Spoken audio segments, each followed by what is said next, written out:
तेरा वो भूतिया मेकअप बड़े इत्मीनान से किया, और जब फिर तुझे सुबह होश आया तो मैंने तुझे वो कहानी अपनी तरफ से सुनाई। इस कहानी के लेखक हैं अनुराग अग्निहोत्री। अब आई ना तू अपनी सही जगह।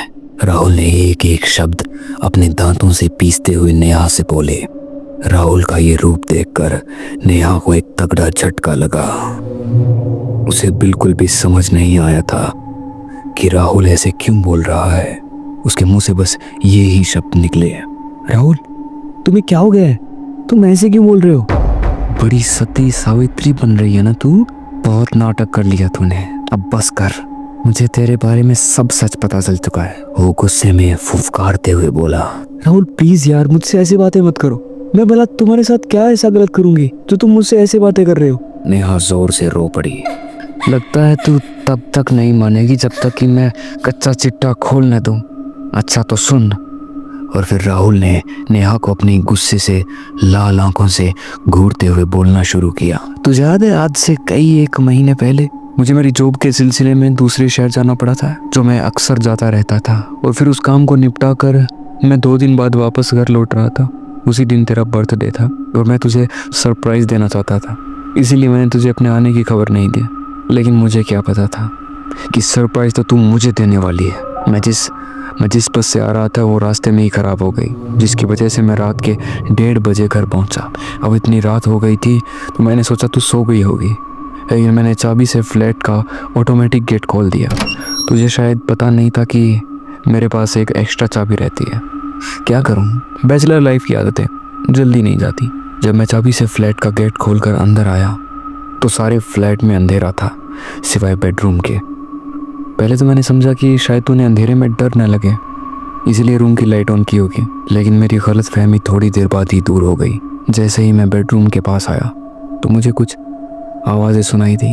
मैंने सोचा टीवी देख रही हूँ, लेकिन मेरा भ्रम जल्दी ही टूट गया। मैंने बेडरूम के की होल के अंदर देखा तो तू किसी दूसरे आदमी के साथ थी। मैं वो देखकर जैसे आसमान से नीचे गिर पड़ा। मन तो कर रहा था तुम दोनों को वहीं पर खून कर दूं, लेकिन पता नहीं क्या हुआ कि मैं ये सब करने की हिम्मत नहीं जुटा पाया।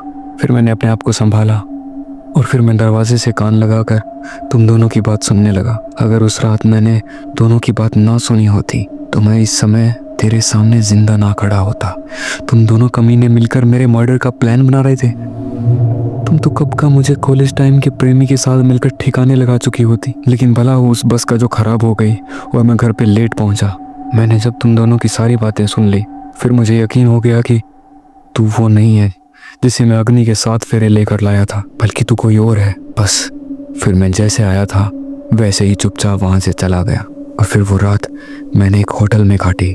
फिर अगले दिन मैं घर वापस आ गया। मैंने तुझे कानों कान कुछ खबर नहीं लगने दी। बस मैं तुझसे सतर्क हो गया, ऐसा सतर्क जिससे तुझे कोई शक ना हो। और फिर मैं तुझे और तेरे आशिक को ठिकाने लगाने की प्लानिंग सोचने लगा। और फिर एक दिन मुझे तुम दोनों को ठिकाने लगाने का आइडिया मिल गया।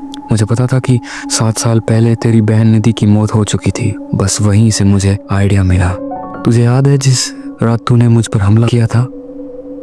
उस रात सोने से पहले मैंने तुझे कॉफ़ी पिलाई थी। तुझे पता है वो सिर्फ कॉफ़ी नहीं थी, मैंने उसमें नींद की गोलियां मिलाई थी, इतनी सारी कि तेरे सर पर कोई ढोल भी बजाए तो तुम उठे ना। और फिर जब तुम बेहोश हो गई तो फिर मैंने तेरा वो भूतिया मेकअप बड़े इत्मीनान से किया। और जब फिर तुझे सुबह होश आया तो मैंने तुझे वो कहानी अपनी तरफ से सुनाई। और फिर मैं तुझे उस दिमाग के डॉक्टर के पास ले गया ताकि सबको यकीन हो जाए कि तू पागल है। और फिर जब उस दिन तूने अपने आशिक का मर्डर किया, अरे नाना तूने नहीं, मैंने करवाया था उस हरामजादे का मर्डर। अब सुन कैसे कि तुझे भी नहीं पता चला। अच्छा चल याद कर, उस दिन की सुबह नाश्ते के बाद मैंने कुछ नई दवाइयाँ दी थी तुझे खाने को। असल में वो दवा नहीं थी, तुझे फिर से बेहोश करने वाली गोलियाँ थी। और फिर थोड़ी देर के बाद तू बेहोश हो गई। फिर मैंने तेरे मोबाइल से ही आशिक को मैसेज करा कि वो यहाँ 12 बजे तक आ जाए। मेरा पति ऑफिस के काम से शहर से बाहर गया है। मैं जानता था कि वो ये मैसेज पढ़ते ही दौड़ा चला आएगा, और यही हुआ। मैं ये भी जानता था कि अगर मैं अपने हाथों से उसे मारूंगा तो मैं फंस जाऊंगा, लेकिन मैं टाइम से ऑफिस चला गया और तेरे आशिक के मर्डर का कॉन्ट्रैक्ट मैंने एक पेशेवर को सौंप दिया। उसे मैंने सब समझा दिया था कि उसे कैसे मारना है और कैसे तुझे फंसाना है।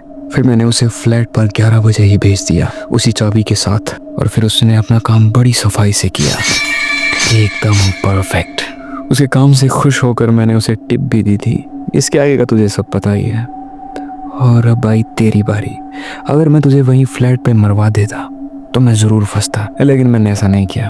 तू तो अब मरेगी यहाँ, इस पागल खाने में, वो भी सुसाइड करके। मुझे उस कॉन्ट्रैक्ट किलर का काम इतना पसंद आया कि मैंने उसे एक और कॉन्ट्रैक्ट दे दिया, तेरे सुसाइड का कॉन्ट्रैक्ट। तू वैसे भी कानून की नज़र में पागल है, और तू तो जानती है कि पागल कुछ भी कर सकता है, कुछ भी, सुसाइड भी। मैंने इस पागल खाने के कुछ लोगों को खरीद लिया है, वो भी तुझे इस पापी संसार से मुक्ति दिलाने में मदद करेंगे। बस अब तू चिंता मत कर, 1-2 दिन में तू इस तकलीफ से मुक्ति पा जाएगी। अच्छा डार्लिंग, अब मैं चलता हूँ, फिर मिलेंगे तेरे अंतिम संस्कार पर।